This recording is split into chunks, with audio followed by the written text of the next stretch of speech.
आज के बाद कहीं किसी गांव के चंदे के लिए नहीं निकलेंगे।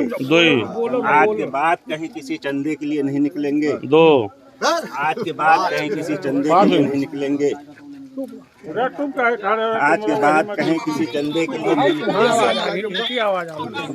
आज के बाद कहीं किसी चंदे के लिए नहीं निकलेंगे। आज के बाद कहीं किसी चंदे के लिए नहीं निकलेंगे।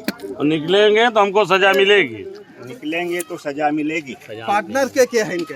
बस चलो मिलेंगे। बस चलो बस पार्टनर के नाम बताओ। इश्तियाक भाई चलो वो भराटी वो नहीं मिले।